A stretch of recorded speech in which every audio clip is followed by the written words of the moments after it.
또 하나는 여기 이제 제가 말씀드린 산업자본주의 발전과 문화산업. 그러니까 근대성이 맞죠. 근대성의 측면은 이제 그 산업화, 물질적으로는 우리가 산업화 이런 걸 얘기할 수 있죠.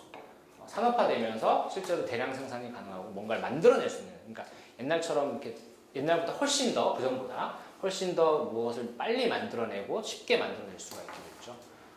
이제 그 조건이 됐죠. 네. 그러니까 쉽게 얘기하면 뭐 우리가 음악을 하는데 음악을 기록을 해야 되잖아요. 음반을 만들 수 있는 물질적인 산업이 발전해야 되는 거잖아요. 그게 발전된 거예요. 그래서 그게 발전됨으로써 문화라는 것이 독립적인 영역을 갖게 된다, 이렇게 되었다라고 하는 거죠. 그전에는 많이 이제 그전에는 뭐야? 고급 문화라고 하는 것도 굉장히 귀족들이나 즐기고 향유할 수 있었던 그런 거였는데 이제는 산업이 발전하고 그러면서 문화라는 것 자체가 물질적으로도 독립하고 또 이제 어떤 관념적으로도 독자적인 자율성을 갖게 됐다라고 하는 것이죠. 그래서 독자적인 자율성을 갖게 되었는데 그 논리가 자본주의 정신에서 벗어나지 않는 그런 논리가 되었다면 우리가 비판을 해야 된다는 거죠.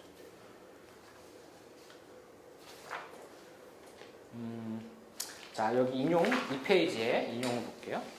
문화의 구조와 형식은 특정한 사회적, 역사적 맥락과 연계되면서도 여전히 사회구조, 제도, 그리고 사회적 상호작용으로부터 부분적으로 자율적인 것으로 인식되었다. 문화를 맥락적으로 위치지으면서도 자율성의 원리를 보지 않는 것은 문화사회에서 가장 어려운 문제 중 하나다. 비록 많은 문화 이론가들이 자율성의 원리를 인정하겠지만 문화 개념을 사회 개념 속으로 무너뜨리려는 경향이 강하다. 이를테면 드르켄 파슨스, 프랑크푸르트학파는 문화를 부분적으로는 그것이 사회통합을 확고히 하는 데 수행하는 역할과 관련하여 이론화하면서 동시에 문화는 항상 내재적이고 초월적인 보편적 가치를 수행한다고 주장한다. 드르켄과 파슨스 모두는 문화가 갖는 도덕적 결속 요소들은 규범적인 통합을 산출하는 보편적인 핵심 가치들로 나온다고 인식한다. 유사하게 그람시의 헤게모니 개념은 종속 개념과 지배 개념 모두의 충성심을 요구할 수 있는 보편적이고 윤리적이고 문화적인 핵심을 의미한다. 반면 프랑크푸르트학파에서 문화는 문화산업으로 상업화되면서도 본질적으로는 여전히 비판적이고 유토피아적인 잠재력을 확인하고 있다. 자, 그러니까 문화가 양가치적인데 아까는 그 문화가 자본주의 논리를 정당화한다. 그렇게 될 수 있다라고 얘기했잖아요. 그런 측면이 있고 또 동시에 그 문화 속에서 문화가 유토피아적인 잠재력, 어떤 해방의 잠재력이 있다는 거예요. 그러니까 예술 같은 것에서 해방의 가능성. 예술이 인간을 구원할 수 있다라고 하는 생각들이 있었다는 거죠. 그리고 여기 앞에 그 얘기들은 이 밑에에 뭐야? 자, 자본주의 사회 체계에 내재하는 모순과 그로 인한 계급 갈등이 극에 달하여 혁명의 조건이 완성되어 있음에도 불구하고 혁명이 도래하지 않고 도리어 체제가 안정화되어 인간이 해방되지 못하는 이유는 무엇일까? 그러니까 노동계급이 혁명적 의식을 발전시키지 못하고 체제에 동화되는 이유는 무엇일까? 왜 가난한 사람들이 부자를 지지하는가? 이런 거예요. 자본주의는 자신의 모순을 어떻게 극복하며 계급 갈등을 어떻게 관리하고 억제되는가? 이에 대한 대답 중에 하나가 바로 아까 얘기했듯이 문화. 그럼 이 문화를 우리가 지금 이제 문화 연구할 때 이걸 문화라고 지금 쉽게 얘기하지만 이제 이거를 원래 뭐라 그래요? 이데올로기라고 하죠. 이데올로기라고 하는 거예요.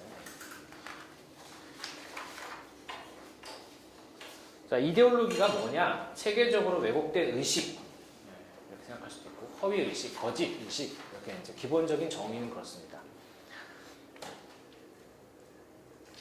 네, 프랑크푸르트학파의 비판 이론가들은 대중문화와 문화산업 그리고 도구적 이성이 자본주의 사회와 대중의 의식을 통합시키는 이데올로기로서 역할을 한다고 생각을 했다는 거죠.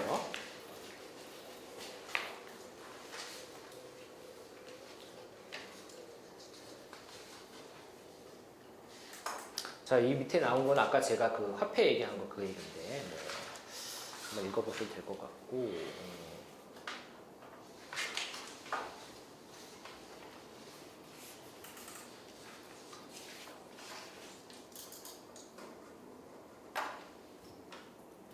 어, 5페이지 넘어가서요. 자, 그런데 이데올로기는 원래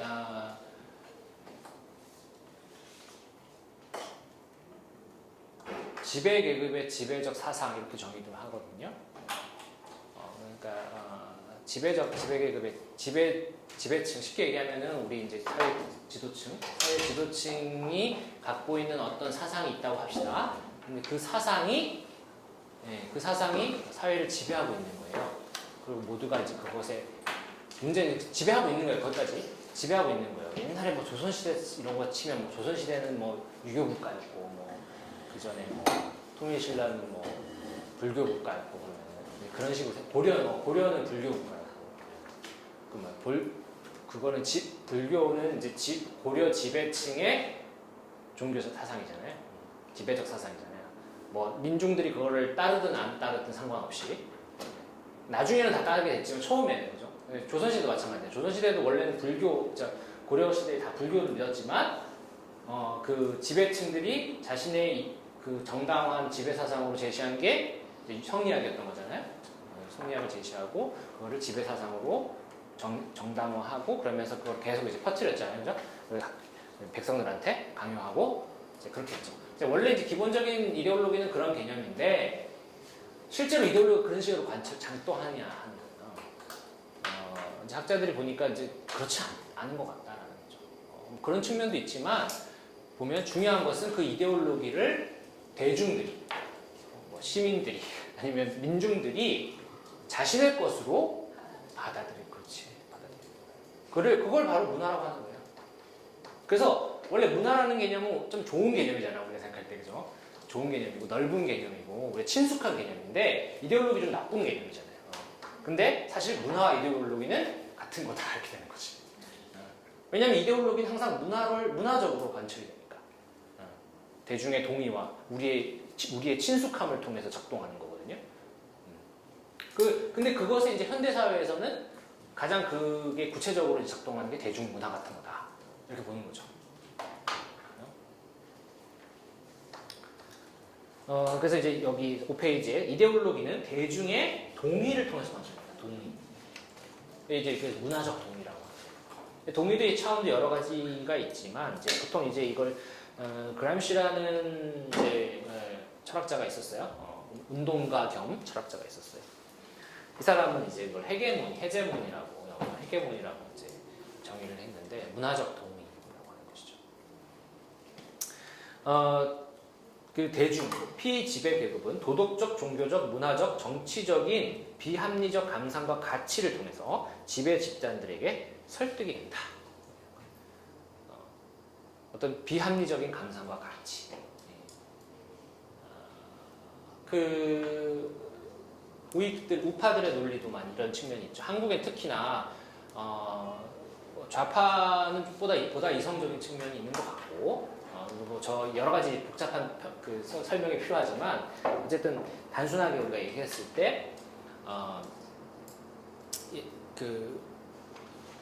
예를 들면 뭐 성조기를 들고 시위를 한다든지 하는 것들이 보겠어요. 그런 것들이 소위 이제 성조기가 이제 미국의 사상이라고 치면 그 미국적 가치가 한국 사회의 지배 계급의 이데올로기잖아요.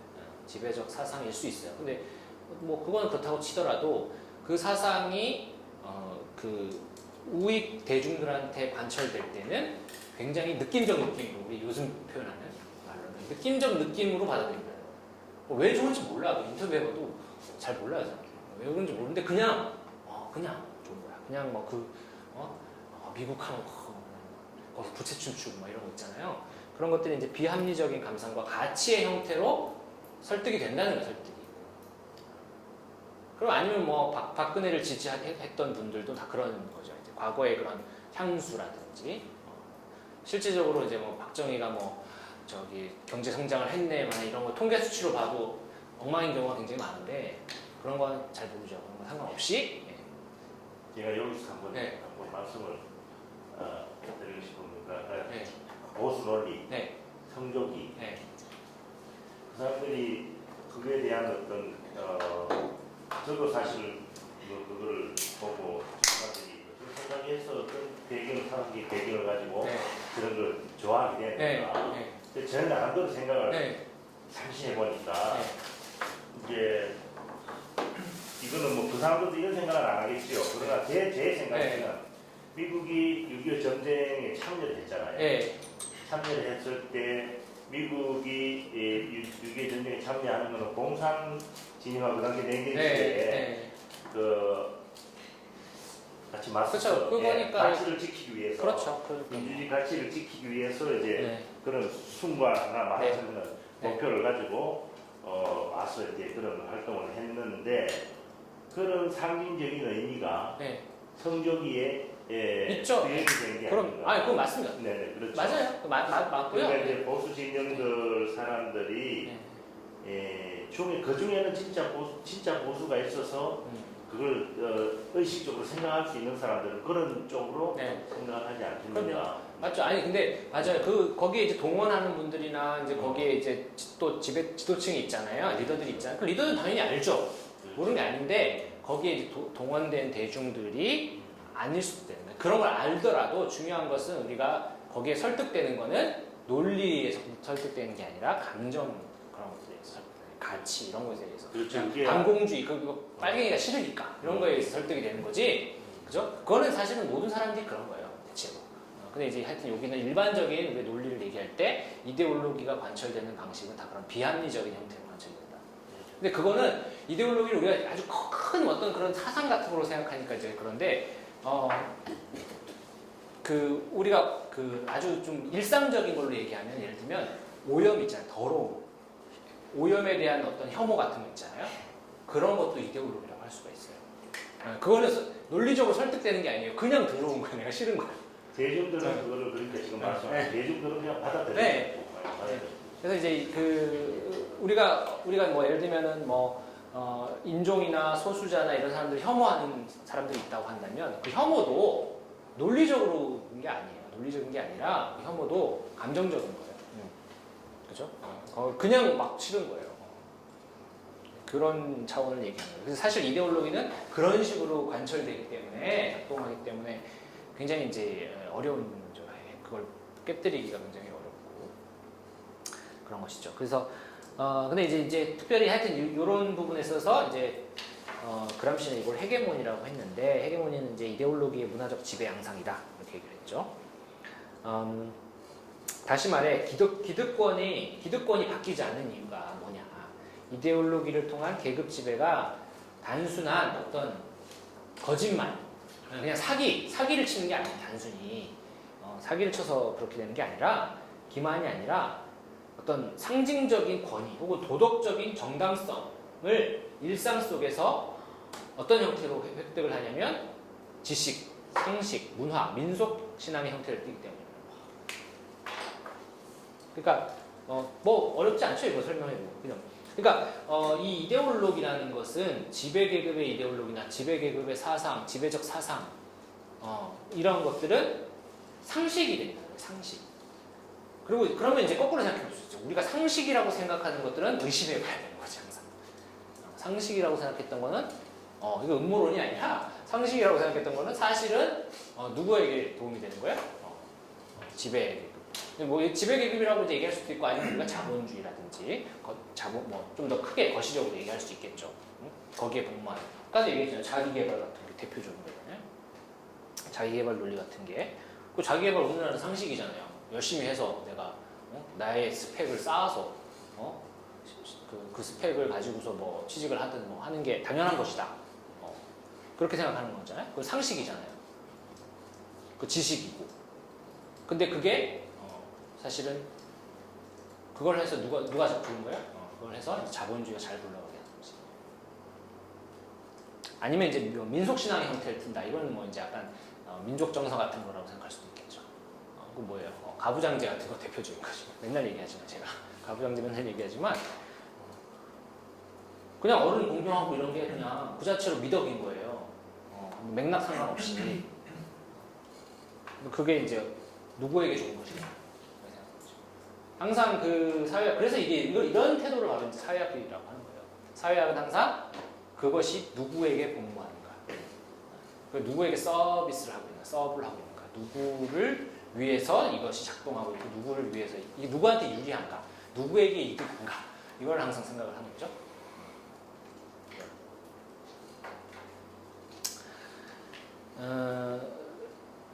그리고 이제 여기 시민사회나 민중의 입장에서 어떤 자치의 환영을 조장한다.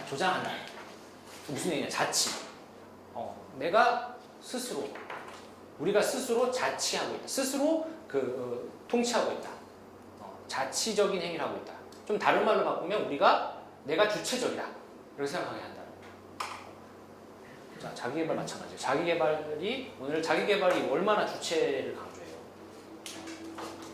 내가 주인이에요. 인생의 주인이 나라는 거 아니에요. 나라는 걸 확실하게 만들어주죠. 근데 그만큼 고통스러운 거지. 주체가 되는 대신에 굉장히 고통스러운 거예요. 그죠? 오늘날은 내가 주체가 되려면 굉장히 고통스러울 수밖에 없고, 그 두 가지를 분리할 수가 없고, 그렇게 되는 거죠.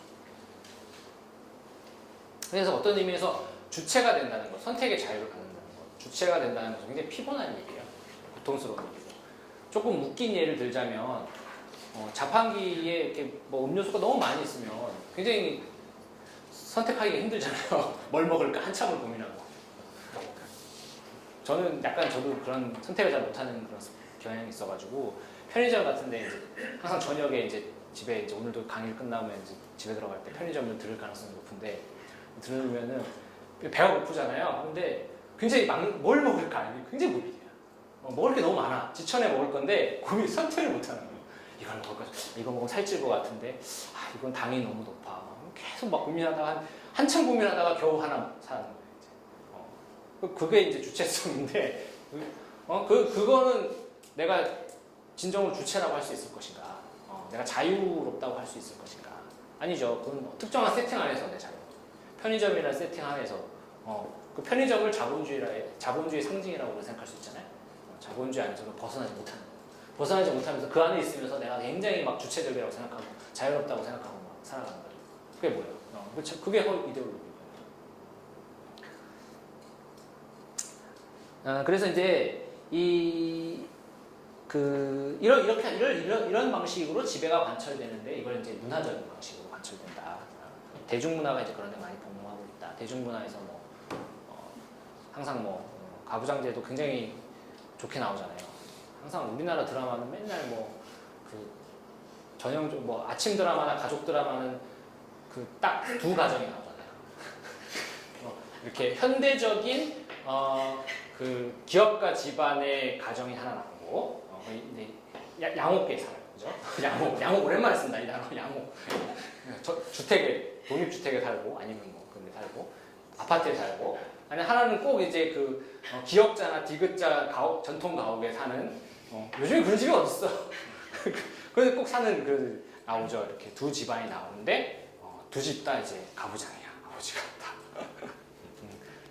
조금 차이가 있을 수는 있어. 조금 차이가 있는데 현대적인 집안은 엄마 목소리가 좀 더 센 건 차이가 있는데 엄마가 굉장히 이제 푼수거나 그런 식으로 그려요. 푼수거나 이런 식으로 나쁘게 그리죠.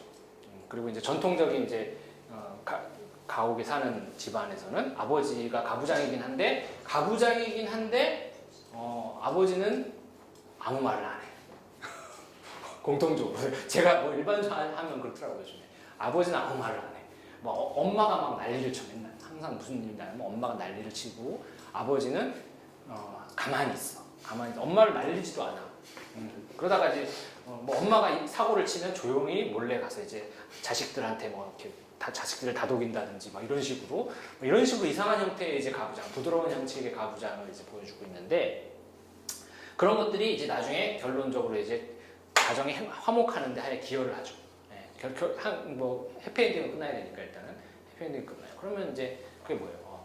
가부장이 괜찮다 이런 식으로 작동하는 가부장 나쁘지 않다. 그러니까 작가들도 바보가 아닌 이상 그리고 또 오늘날 시청자들이 그렇게 또 아주 보수적인 건 아니잖아요. 그러니까 아주 옛날 형식의 그런 가부장을 묘사할 수는 없고 이렇게 좀 부드러운 형태, 뭔가 왜곡돼 있지만 부드러운 형태를 이렇게 하지만 결론적으로 이제 그것도 굉장히 아름다운 걸로 이렇게 포장을 하게 되고 가부장이 아니면 이제 가족의 화목이 도모되지 않죠.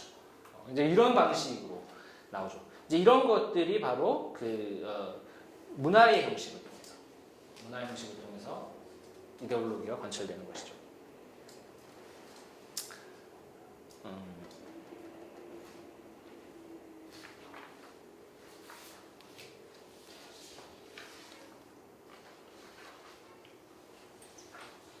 6페이지 마지막 단락에 보시면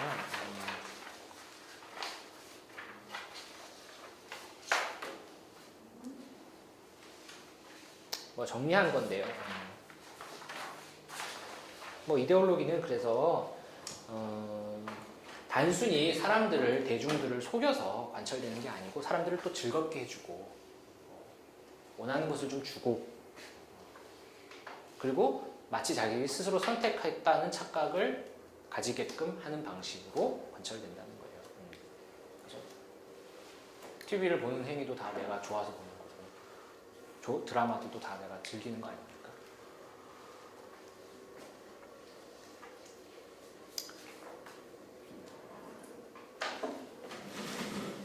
오늘은 좀 짧게 끝났는데 아직 끝났다기보다는 뭐 이렇게 일단 여기까지가 그 대략적인 문화와 이데올로기에 관련된 얘기였고 그래서 이 그 소위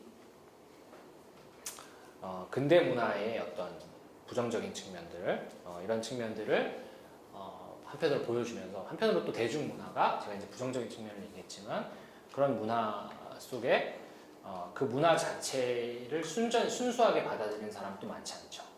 그걸 항상 이제 사람들은 평가를 하고 거기에 대해서 뭐 많은 비판을 하기도 하고 이렇게 뭔가 거기에 대해서 반응을 하잖아요. 그 반응의 형태가 다양하지만 그 반응의 형태들이 오늘날 이 문화를 일방적으로 우리가 근대적인 것으로만 볼 수 있는 것이 아니라 포스트 모던적인 것으로 볼 수 있는 사람들이 다양한 이야기를 원하고 그 다양한 이야기들 속에서 자신들의 의미를 발견하려고 하는 것들 그런 것들 자체가 굉장히 포스트 모던적이다 이렇게 말할 수 있는 것이죠. 그래서 모던과 포스트 모던이라는 것은 이렇게 뭔가 이렇게 딱 떨어지는 개념들이 아니에요. 그렇게 될 수가 없고 항상 어떤 현상 속에 그 두 가지가 다 이렇게 같이 있는 거죠. 그리고 항상 포스트 모던 사상이라는 것이 철학의 사상에서는 그 사상이라는 것이 특정한 입장을 지지한다고 볼 수는 없는 것이고 항상 적용 가능성이 열려있고 여러 가지 형태로 이용할 수 있는 것이죠. 그냥 네. 궁금한 건데요.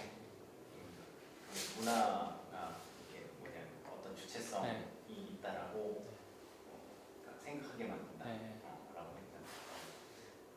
그냥 드는 생각이 우리가 뭔가 문화나 이런 걸 비판하잖아요. 네.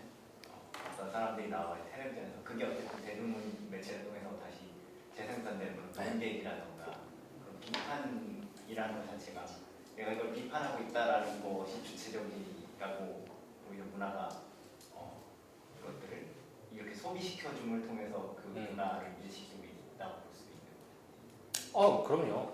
맞죠. 그렇죠. 반응을 유도하는 일부러 반응을 유도하기도 하잖아요. 반응을 유도하는 측면이 있고 반응이 있으니까 반응을 통해서 계속 그것이 지속되는 거죠. 뭐 팬덤 현상도 마찬가지잖아요. 팬덤 현상도 그렇고 오늘날 당연히 대중의 반응이 없으면 유지가 될 수가 없죠. 심지어는 뭐 극단적인 케이스는 뭐 그 노이즈 마케팅이 있는 거고. 그러니까 반응 정도에서 말이에요. 그러니까 뭐냐면 그걸 비판한다고 하잖아요. 네. 비판하는 행위 자체도 그걸 재생산한다고. 글쎄요. 그러니까 이게 비판의 수준이 그래서 이제 비판하는 사람들은 그걸 아주 궁극적인 비판을 해보려고 노력을 하는데 쉽지는 않잖아요. 그래서 이제 어느 정도 수준에서 멈출 수밖에 없는데 그런 비판들이 글쎄요. 그런 비판들이 어느 지점에서 비판이 멈추면 오히려 기존 문화 질서에 유리한 측면이 있다. 뭐 이런 식이죠. 지금 그 얘기죠. 그런 부분들도 있을 수도 있다. 그렇게 생각이 되네요. 좀 어려운 얘기인데 요즘에 최근에 논쟁들이 뭐 그런 것들이 있어요. 예를 들면은 뭐가 있을까요? 저기 그 여성 연예인들 최근에 저도 이제 보는 거 여성 설리라고 아시죠? 설리나 이제 아이유나 이런 그런 소위 여성 아이돌의 그런 작업들이 과연 이제 주체적인 작업이냐 아니냐라는 문제에서 좀 논쟁이 있는데 그 부분을 아주 이제 적당한 수준에서 이제 우리가 비판을 하게 되면 적당한 그냥 아주 나이브하게 얘기하면 적당한 수준에서 그냥 그 설리나 아이유도 하나의 여성 주체로서 자신의 의견을 표현하는 자신의 작품 활동을 통해서 자신의 주체성을 드러내는 거고 뭐 이런 식으로 뭐 아이돌도 나름 작사 작곡도 하고 뭐 다 이렇게 자기들 뭐 작품 활동을 하잖아요. 이렇게 자기들의 세계를 펼치잖아요. 그러면 이제 그거 자체를 뭐 이렇게 하고 이제 그 자체에 대해서 이제 그 정도 수준에서 이제 비판을 한다고 했을 때는 예를 들면 뭐 자본주의 전체 산업 구조. 그러니까 아이돌은 어쨌든 기획된 거고 어쨌든 그 자본주의 사회 뭐 자본주의 뭐 그 엔터테인먼트 시스템 안에 있는 거고 뭐 이제 그런 차원을 간과하게 되면은 뭐 한계가 있겠죠. 뭐 어려운 얘기인데 더 사실 뭐 더 복잡한 얘기는 뭐 최근에 논쟁이 된 게 있어요. 이제 페미니스트 진영에서 아까 설리나 그런 아이유가 이제 소위 그 로리타라고 해서 아세요? 로리타? 네, 로리타 컨셉으로 나오는 사람 아이유나 설리가 로리타 컨셉으로 이제 연애 활동을 한다는 거예요. 근데 그 로리타 컨셉이 과연 그렇게 나오는 것이 정당하냐 아니냐는 이제 논쟁이 있을 수가 있어요. 이제 있는데 실제 있어요 지금 있는데 한쪽에서는 본인이 걔네들이 성인이고 자기들이 로리타를 주체로 표현하는 로리타를 자신의 주체로 활용해서 자기가 그걸 표현한 거면 문제 없다라고 하는 사람들이 있고 그렇지 않다. 그 사회에서 로리타라는 것은 성애화 아동을 성애화하는 거고 아동 성애화가 아니라 사실 더 나쁜 의미 용어를 쓰죠. 성애화는 약간 가치중립적 개념인데 아동 성애가 아니라 성애가 아니라 소아 성애가 아니라 그 정신병 용어가 있는데 도착 맞아요. 도착증으로 봐야 된다. 그러니까 도착증을 강화하는 활동이기 때문에 비판하는 그런 측면 입장이죠. 무슨 얘기인지 아시겠죠? 네. 저도 논란 봤는데 네.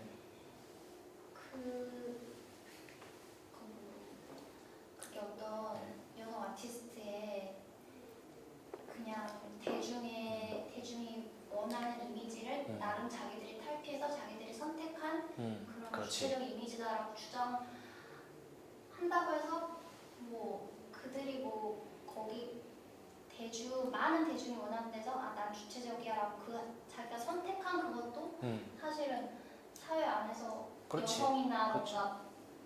뭔가 매력으로 작용할 만한 어떤 성적인 코드를 본인들도 뭐 의식적으로도 무의식적으로 알고 있는 상황에서 그러니까 되게 여성한테는 되게 제한적인 상황에서 선택된 거고 억압적인 그렇지. 상황에서 선택하는 게 그런 코드이기 때문에 그들은 뭐 선택을 했다, 뭐 선택하는 선택에 있어서의 주체성, 아이돌 산업에서의 선택성에서 주체성은 있었다라고 볼 수 있지만은 그 뒤에 그럼 그들의 그 선택한 그 내용은 옳았냐 그러면 그거는 매우 그렇죠. 정확한 그러니까 이걸 이제 사회학적으로 생각하면 이렇게 생각하는 거예요. 그러니까 지금 잘 얘기하셨는데 이 주체성이라는 말에 그 단어의 추상적인 우리가 개념을 먼저 선언적으로 생각해 놓고 생각을 하니까 자꾸 이제 좀 문제가 될 수가 있어요. 그렇게 되면 사회학은 그렇게 하지 않아요. 사회학은 사실 주체성이란 말을 잘 안 써요. 전부 다 이제 에이전시라고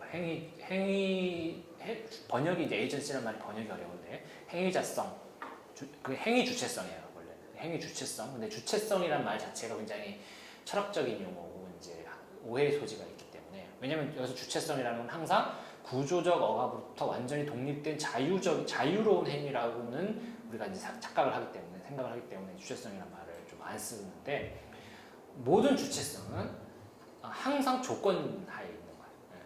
사회학에서는 모든 다 조건 하에 지어져 있어요. 자유로운 선택이라는 건 어떻게 보면 그 말도 어불성설이에요. 약간 순수한 자유라는 말도 쓰지 않죠. 애초에 자유든 선택이든 간에 이거 모든 어떤 인간의 행위는 특정한 조건 속에서 제한된 선택지 안에서 선택하는 거예요. 네. 제한된 선택지라는 것을 이제 사회학에서는 굉장히 강조를 하죠. 그러니까 이제 본인이 뭐 나는 자유롭다라고 아무리 주장해도 사회학에서 그걸 믿지 않아요. 아 그래 뭐 그러니까 본인이 자유롭다고 하는 그 워딩을 믿죠. 그 워딩을 믿지만 그 워딩의 진짜 철학적인 의미를 믿지는 않아요. 네. 착각하고 있다고 생각하는. 근데 그것도 조심해야 돼요. 전통적인 사회학에서는 그 착각이라고 생각해요. 그 이데올로기, 허위의식, 착각 이렇게 생각하면 뭐 그것도 전통적으로는 이제 우리가 그렇게 생각해요. 전통적인 사회학이나 아니면 비판 이론에서 이제 그렇게 생각할 수도 있어요. 네. 그런 측면이 없는 건 아니에요. 네. 궁극적으로는 착각이지 이렇게 얘기를 하는 거니까.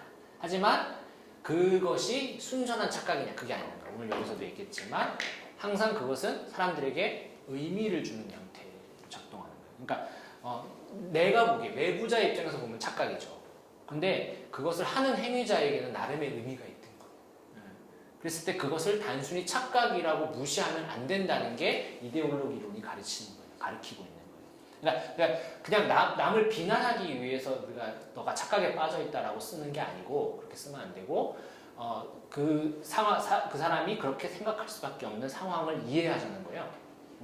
그 상황을 이해하고 그 의미, 그 착각, 그걸 이해를 하고 그 착각이 궁극적으로는 착각일 수도 있어요. 그러나 그걸 약간 유보하는 거예요. 문제는 사회학은 항상 유보하고 행위자들이 실제로 어떻게 생각하고 있는가, 행위자들이 그 속에서 어떤 의미를 부여하고 자신이 그것을 만족하고 있는가를 이해를 해야 된다는 거죠. 그래서 의도하지 않은 결과가 나온다는 거예요. 그러니까 자기가 주체적으로 뭐 아까도 얘기했지만 루리타 컨셉을 선택을 했다고 할지라도 그것이 사회적으로 미치는 영향은 또 다른 문제예요. 네. 대중매체의 파급력을 생각했을 때 렌탈 여성을 또 아동을 대상화해서 그걸 소비하는 네. 형태를 그러니까 계속해서 재생산하는 역할을 하는 거 아니에요. 그래서 그렇죠. 한다고 보거든요. 그러니까 너무 예쁘고 너무 매력적인 대상이 나와서 그런 컨셉을 하고 있으면 그렇게 그렇죠. 이렇게 무의식적으로 여성들도 그런 게 유행이 돌고 그런 여자들과 이렇게 사회 안에서 관계가 맺어지고 그러면 네네. 여성은 계속 그런 이미지로 그렇죠. 보니까 네. 끊어내려면 대중매체에서 보여질 때 그러면 제한을 어느 정도 해야 하는 거 아닌가라는 생각이 그러니까 그렇죠. 그렇게 생각할 수 있는 거죠. 아이유 개인의 뭐 인터뷰, 사적인 인터뷰, 서사를 보고 하면은 본인의 또 그런 컨셉을 한 또 나름의 이유가 개인적 있죠. 의미가 또 있어요. 근데 또 그런 얘기 들어보면 그렇구나라고 할 수 있지만은 또 그 개인의 서사에만 빠질 수가 없는 게 너무 지금 영향력이 커요. 아이유뿐만 아니라 어떤 여자 아이돌, 여자 여자 가수들이 다 그런 류의 옷차림, 그런 코드로 자기를 성애하는 게 너무 그러니까는 이렇게 떨어져서 보면은 다 그러고 있는 거죠. 각자 나름의 의미가 있는데 그렇기 때문에 그들이 아무 각자의 의미로 주체적으로 뭐 했다 할지라도 거기 어떤 책임성에서는 벗어날 수 없고 결국 궁극적으로는 착각, 그러니까 그런 어떤 이데올로기의 영향을 받았다고 비판할 수밖에 없죠. 근데 이제 하여튼 뭐 잘 알겠지만 이데올로기로는 이제 그것을 단순히 착각이 아니라 사람들이 그것을 아까도 알티세르가 얘기하는 그 관계를 정말 의미 있는 관계로 받아들일 그 상황 자체를 그 자신의 서사를 우리가 착각이라고 쉽게 얘기해 버리면 우리가 비판을 할 수가 있는데 그 메커니즘을 이해를 못하게 돼요. 그래서 우리가 쉽게는 뭐 착각이라고 나도 뭐 속으로는 착각이라고 생각을 하죠. 그러나 그럼에도 불구하고 그 의미를 이해해야만 그 서사를 이해해야만 그 서사가 왜 그런 식으로 작동했는지가 보편성이 이제 있잖아요. 그것도 그러니까 개인의 서사들이 아니라 여러 서사들을 보다 보면 그 이유들을 알 수가 있을 텐데 그 이유가 바로 사회의 총체적인 구조와 연결돼 있기 때문에.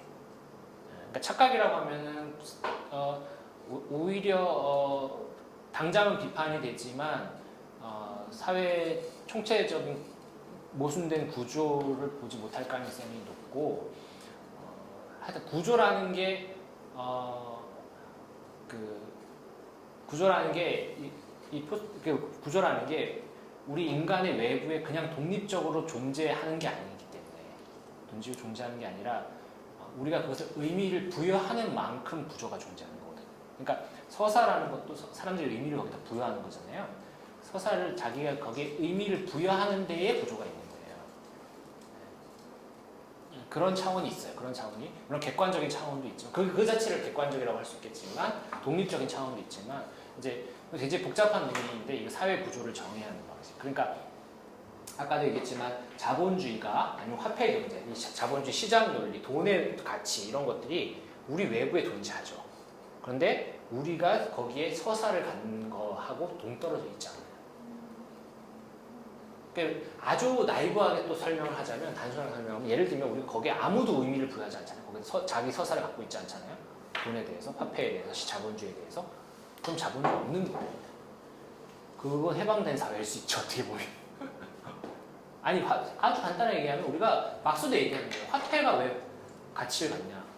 사람들이 거기를 그걸 가치 있다고 믿기 때문이에요. 가치 있다고 믿지 않잖아요. 그럼 가치가 없어져요. 네. 막스가 얘기하는 아주 그런 역사인물론이나 이런 데서 그냥 획기적인 아니면 물신 숭배에 대한 얘기들이 획기적인 게 바로 그런 거죠. 믿음의 문제는 문화의 문제라는 거예요. 심지어 경제조차도. 근데 문제는 그게 나 혼자서 그렇게 생각한다고 되는 문제가 아니라 모든 사람들이 그렇게 믿지 않아야 붕괴되는 거죠. 이해가 가능하죠?